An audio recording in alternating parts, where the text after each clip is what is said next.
നമ്മുടെ നാട്ടില് +2 കഴിഞ്ഞ സ്റ്റുഡൻസ് ഒക്കെ ഇപ്പോൾ ഒരുപാട് അന്വേഷണങ്ങളിലാണ് അടുത്തത് ഏത് കോഴ്സ് ചെയ്യുന്നത്. അപ്പോൾ ഇങ്ങനെയുള്ളവർക്ക് ഈ ഒരു കാര്യം കൂടെ ശ്രദ്ധിക്കണം എന്നുള്ളതാണ് എനിക്ക് പറയാനുള്ളത്.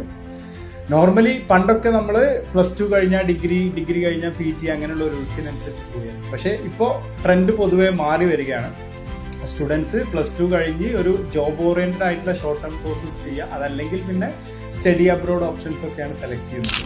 അപ്പൊ ഇങ്ങനെയുള്ള ആളുകൾ പ്രത്യേകമായിട്ട് ശ്രദ്ധിക്കേണ്ടത് ഷോർട്ട് ടേം കോഴ്സസ് ചെയ്ത് ജോലിയിൽ പ്രവേശിക്കുന്നതോടൊപ്പം തന്നെ ക്വാളിഫിക്കേഷൻസ്, ഡിഗ്രി അല്ലെങ്കിൽ PG പോലുള്ള ക്വാളിഫിക്കേഷൻസ് കൂടെ നേടിയെടുക്കാൻ ശ്രമിക്കാം. എങ്കിൽ മാത്രമേ നമുക്ക് കരിയറിൽ പ്രൊമോഷൻസ് നേടാനോ കരിയറിനെ നെക്സ്റ്റ് ലെവലിലേക്ക് എത്തിക്കാനോ നമുക്ക് പറ്റുള്ളൂ. ഇങ്ങനെയുള്ള കോഴ്സുകൾ കറന്റ് ഇപ്പോൾ മാർക്കറ്റിൽ അവൈലബിൾ ആണ്. അപ്പൊ ഏതെങ്കിലും കോഴ്സ് സെലക്ട് ചെയ്യുന്നതിന് മുമ്പ് ശരിയായിട്ട് റിസർച്ച് ഒക്കെ നടത്തിയിട്ട് മാത്രം സെലക്ട് ചെയ്യുക. കാരണം നമുക്ക് ലൈഫിൽ ജോലി ചെയ്ത് സ്റ്റാർട്ട് ചെയ്ത് കുറച്ചങ്ങ് കഴിഞ്ഞു കഴിഞ്ഞാൽ പിന്നെ നമുക്ക് ഈ ഒരു പഠനത്തിലേക്ക് തിരിച്ചു വരിക, പിന്നെ ഡിഗ്രി ചെയ്യുക എന്ന് പറഞ്ഞാൽ കുറച്ചധികം പ്രയാസമാണ്. അപ്പൊ നമ്മളൊരു കോഴ്സ് സെലക്ട് ചെയ്യുമ്പോൾ പ്രത്യേകമായിട്ടും നമ്മൾ ലൈഫ് ലോങ് ഒരു കരിയറിന് വേണ്ടിയിട്ടാണ് നമ്മൾ പോകുന്നത് എന്നുള്ള ഒരു ഉറച്ച വിശ്വാസത്തോടു കൂടി ശരിയായ ഒരു റൈറ്റ് ഡിസിഷൻ എടുക്കുക എന്നുള്ളതാണ്. Best of luck.